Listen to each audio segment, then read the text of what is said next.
This is Sir John, and today I will discuss to you about simplifying rational algebraic expressions. To simplify rational algebraic expression, you need to express this in its lowest terms. How to do that?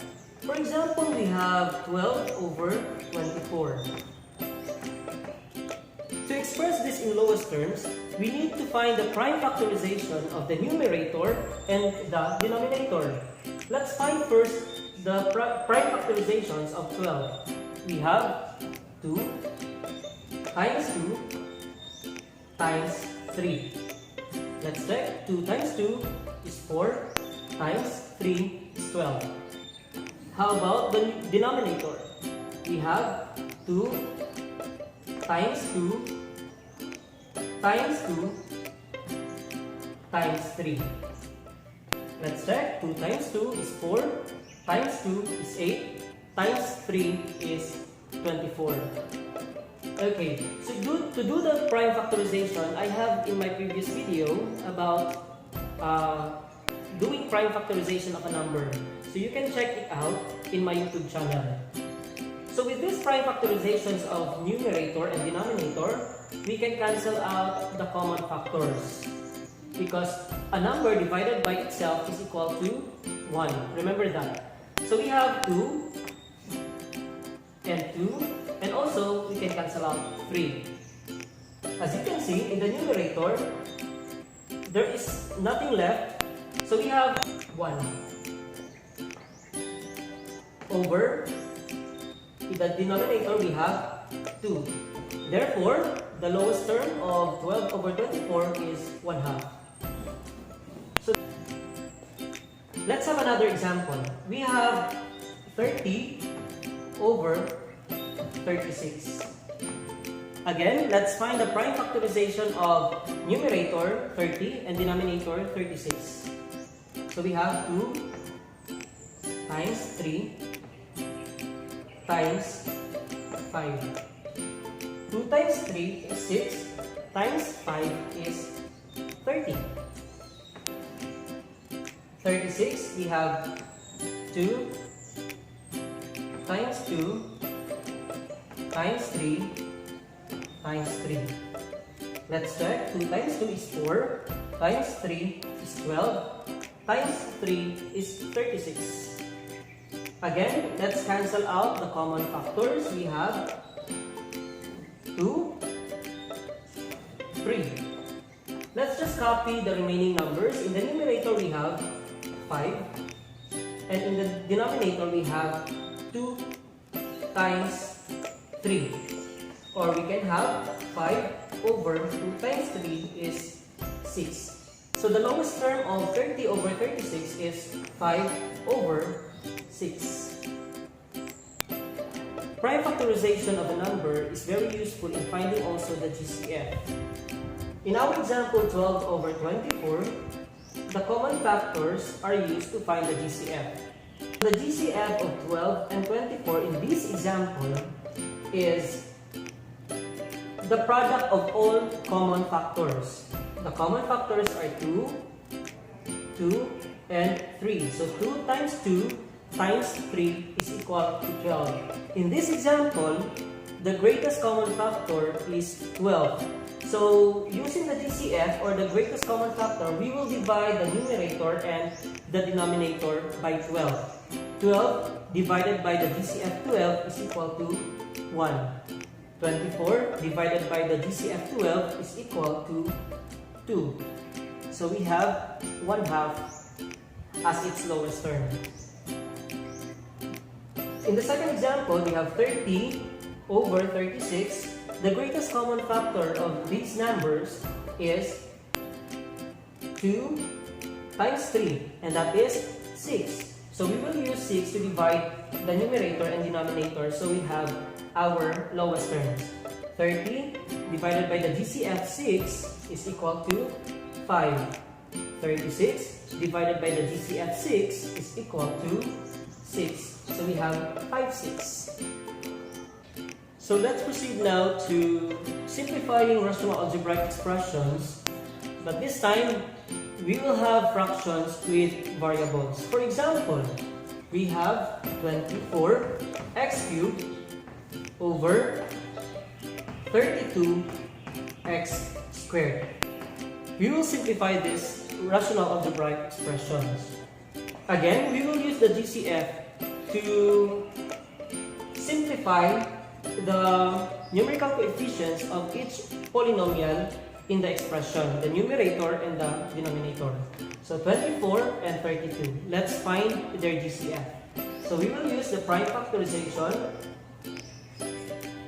24 we have 2 times 2 times 2 times 3 over 32 we have 2 times 2 times 2 times 2 times 2. Okay? So we have now the prime factorization of 24 and 32.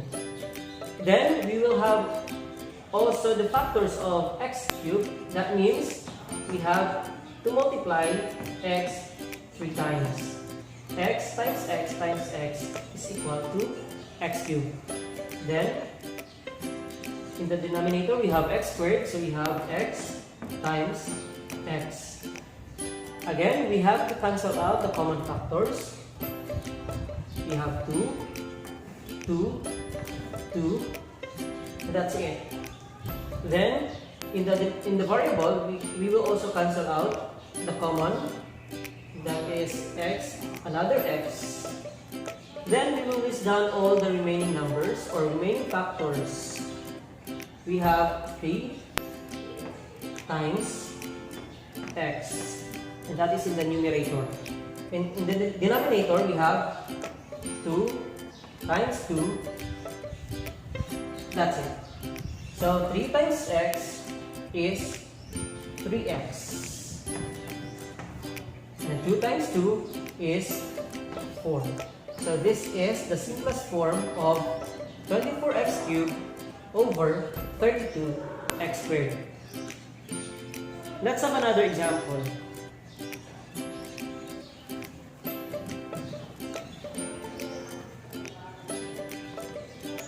We have 4a squared b over 12b squared. Again, we will find the prime factorization of 4 and then 12. So in 4 we have 2 times 2. Our variable a squared we have a times a and times b over 12 we have 2 times 2 times 3. Then b squared we have b times b. Then cancel out the common factors. We have 2 and 2 and we have b. Then copy all the remaining factors. In the numerator we have a and a times a. In the denominator we have 3 times b. So let's simplify. We have a times a is equal to a squared. 3 times b is 3b. And this is the simplest form of 4a squared b over 12b squared. Another example,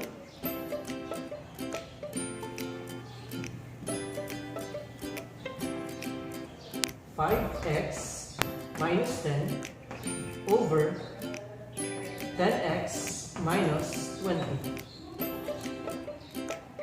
Remember all the ways of factoring polynomials. In this case, we can factor the expression 5x minus 10 using the greatest common monomial factor.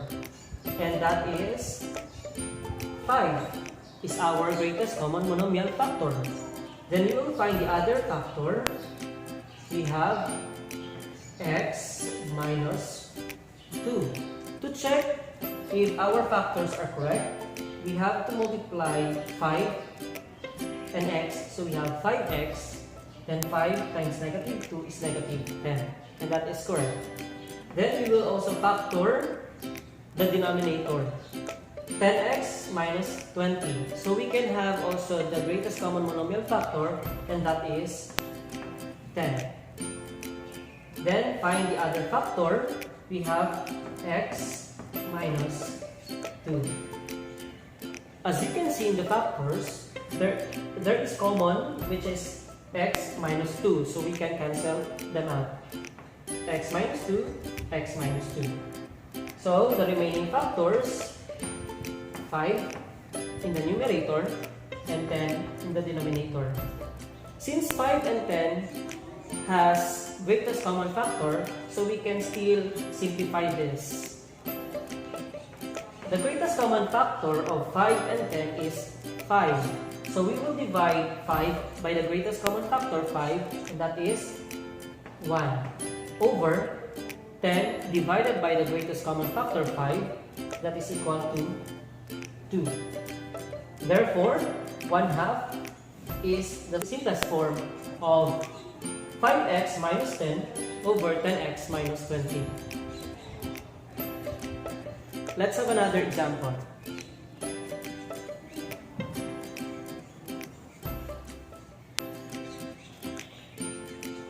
X squared minus 16 over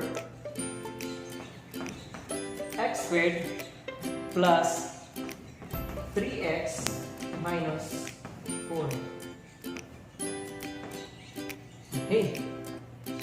So in the numerator, we have x squared minus 16, and as you can see, it is difference of 2 squares. And in our denominator, we have x squared plus 3x minus 4, and that is a trinomial. So we have to recall again the ways of factoring the difference of 2 squares and also factoring general trinomial. So let's factor first x squared minus 16, and that is x plus 4 and x minus 4. And let's factor also the trinomial x squared plus 3x minus 4. Again, you can check my previous video about factoring general quadratic trinomial. X squared plus 3x minus 4, the factors are x plus 4 and x minus 1. So we have now the factors of each expression. So let's cancel out all the common factors. We have x plus 4 and x plus 4.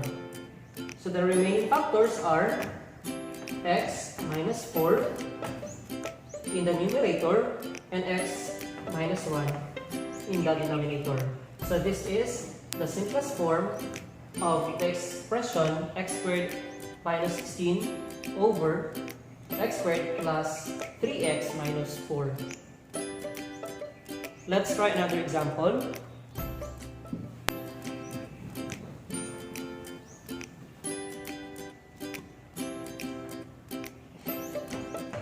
X squared plus 3x plus 2